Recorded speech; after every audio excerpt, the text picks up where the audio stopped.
Tant que le PNUD va continuer à dire pauvreté, le PNUD en réalité n'est pas dans une perspective de soutenir la sortie du sous-développement. C'est appauvrissement. Nous sommes les pays les plus riches de la planète Terre. Tant que les gens diront que l'Afrique de l'Ouest est pauvre, ça veut dire que ces gens-là font partie du problème. C'est appauvrissement. Mais pourquoi vous n'osez pas dire appauvrissement? Parce que qui a appauvri l'Afrique? Ce sont nos présidents. Et vous ne voulez pas fâcher nos présidents. Vous ne voulez pas que l'Afrique soit... Chers collègues, contrôlez votre langage. Contrôlez votre langage. Qui a appauvri l'Afrique? Ce sont nos chefs d'État. Contrôlez votre langage, sinon je vous retire la parole. Maintenant, je veux que vous mettiez. Qu'est-ce qui est à contrôler? C'est le fait que j'ai dit que ce sont nos chefs d'État qui ont appauvri l'Afrique. Est-ce que... Comme ça, je vais changer. Mais qui a dit oui? Qui a dit oui? Ok. La parole ne veut pas dire que vous devez dire n'importe quoi à l'endroit des chefs de l'État. Oui, c'est n'importe quoi que vous êtes en train de dire. Mais c'est vous qui...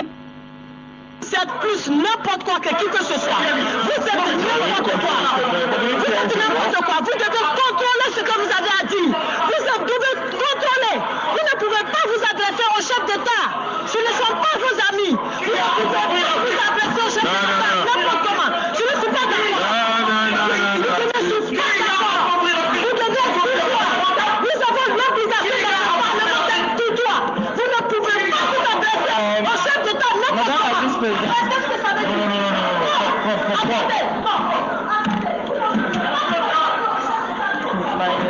My friend is... Eh bien, chers téléspectateurs, je pense que vous avez écouté avec moi cette vidéo que nous venons de vous présenter. Il s'agit d'une discussion qui a tout récemment éclaté du côté de la CEDEAO entre les membres du Parlement. Et depuis quelques jours, cette vidéo est véritablement en train de faire beaucoup de bruit sur les réseaux sociaux. L'on ne comprend pas qu'au XXIe siècle, certains dirigeants ou alors certaines personnes qui tiennent des responsabilités du peuple entre leurs mains se comportent ainsi. Je fais comme ça allusion à cette femme qui semble négliger la portée du peuple au sein d'un État démocratique.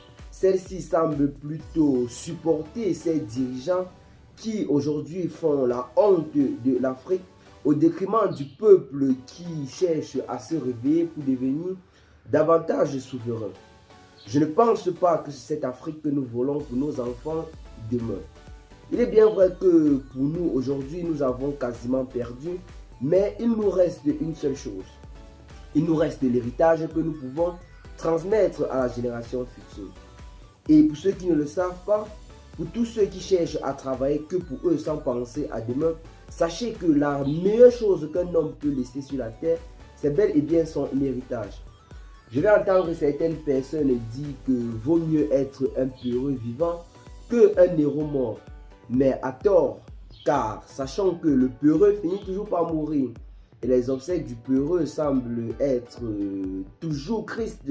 Donc pour ceux qui ont toujours vu ces personnes-là qui se cachent toujours et refusent d'agir, le jour de leur mort c'est toujours vague.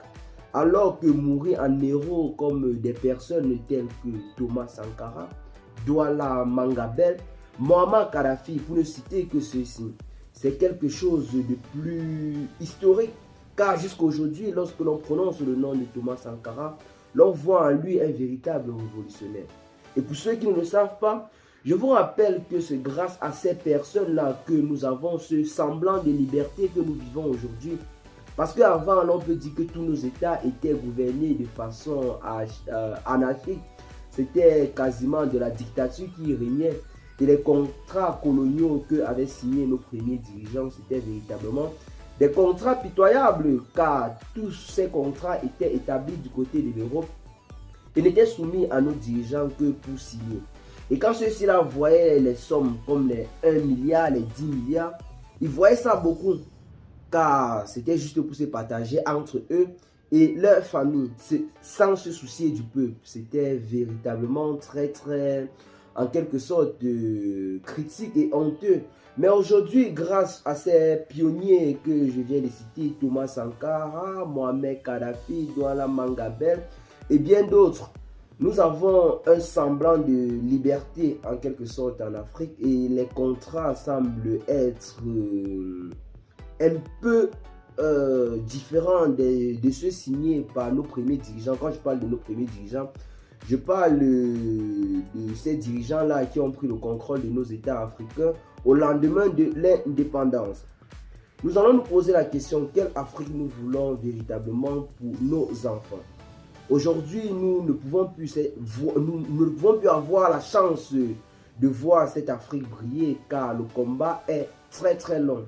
Mais nous avons ce combat entre nos mains et c'est à nous de porter ce combat afin que les générations futures puissent vivre librement sans plus trop avoir à mener ce combat qui jusqu'à aujourd'hui est honteux.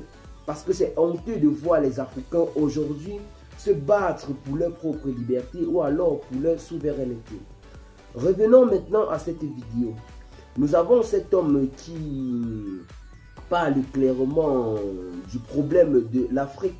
Celui-ci nous fait comprendre que le document qui a été soumis à leur analyse en tant que député de la CEDEAO parle de pauvreté et inégalité en Afrique de l'Ouest. Lui, il aurait souhaité que l'on parle d'appauvrissement. Un point que je partage parfaitement avec lui. Appauvrissement, pourquoi? L'Afrique n'était pas comme ça. L'Afrique ne fait que s'appauvrir. L'Afrique à la base est un continent riche, doté de tout, surtout du côté de l'Afrique de l'Ouest. Mais on parlait de pauvreté en Afrique. Les analyses néocoloniaux ont toujours montré ces pays-là comme étant des pays pauvres. Je parle des pays tels que le Burkina Faso, le Mali et le Niger.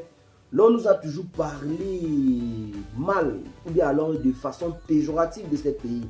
On nous a toujours fait comprendre que ce sont des pays pauvres, avec un PIB pauvre, et tout, mais loin de là, c'est tout le contraire, car la CEDEAO ne semble pas être sur sa véritable direction, car lorsque l'on observe cette femme qui prend la parole pour contredire ce député de la CEDEAO, qui en quelque sorte accuse l'appauvrissement de l'Afrique en faisant allusion aux dirigeants actuels.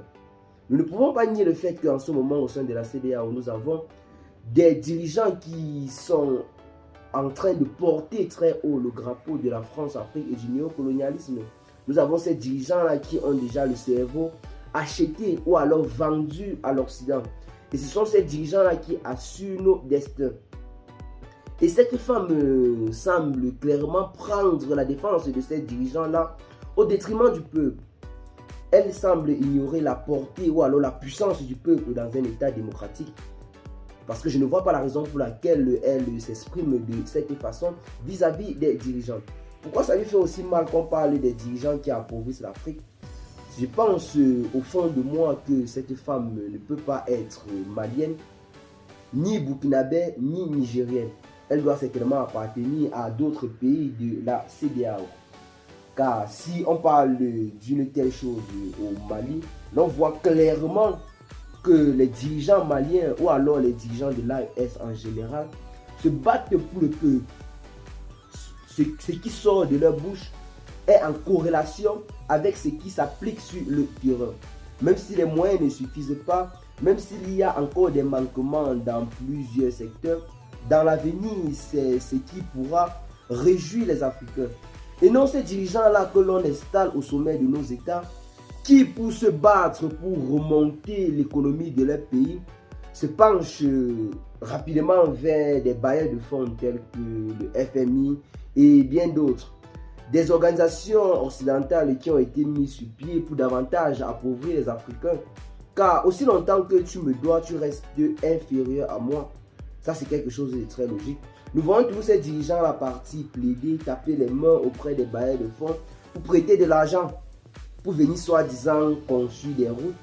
Mais où est passé l'argent des caisses de l'État? Les caisses de l'État, il y a les impôts, il y a les minéraux, les mines et tout. Bon, il y a l'argent dans les caisses de l'État. Où est passé cet argent? Donc après avoir détourné toutes ces sommes-là et mettre dans leur compte qu'ils ont certainement épinglé du côté de l'étranger, ils courent maintenant prêter de l'argent au nom de notre pays. Prêter de l'argent au nom de notre pays, sachant qu'ils ne sont là que pour un bout de temps. Après avoir dirigé ou alors appauvri le pays, ils iront dans ces pays étrangers manger de l'argent là avec leur famille pour des centenaires à venir. Nous qui sommes là et qui n'avons pas la chance d'être aussi l'enfant d'un ministre ou alors l'enfant d'un président, que faisons-nous avec un pays appauvri et endetté? Qu'allons-nous faire avec un pays appauvri et endetté? Donc, c'était juste une vidéo pour sensibiliser tout le peuple africain en ce qui concerne le combat qui nous incombe en ce moment. Il s'agit ici de laisser un héritage remarquable aux générations futures, car nous, il est évident que nous ne verrons pas cette Afrique brillante, mais nous pouvons mener ce combat comme est en train de mener en ce moment le président de la République du Burkina Faso, du Mali et du Niger. Donc, je ne saurais finir cette vidéo sans lancer un big up au capitaine Ibrahim Traoré, un big up au colonel Assimi Goïta, un big up au général Tchani, un big up à tous ces révolutionnaires africains actuels qui croient au réveil de l'Afrique, car c'est le rêve ou alors le projet qui devrait préoccuper davantage tous les jeunes africains actuellement. Tous ces dirigeants-là qui appauvrissent nos pays au profit de l'Europe doivent être tout simplement retirés et bannis, tout ceci grâce au peuple. Dans un état démocratique, rappelons-le, le poids du peuple est 100 fois celui du dirigeant. Je dis juste 100 fois, ce n'est même pas estimable, car le peuple représente même le gouvernement au sein de tout état démocratique autant pour nous. Et bien les amis, c'est ce pas que nous allons nous séparer pour ce qui est de cette petite note d'information. Vous allez nous dire en commentaire ce que vous en pensez. Partagez massivement la vidéo à vos amis si vous l'avez notamment trouvée intéressante. Abonnez-vous à la chaîne si ce n'est pas encore fait. Et à très bientôt la famille pour de nouvelles notes d'information. Ciao.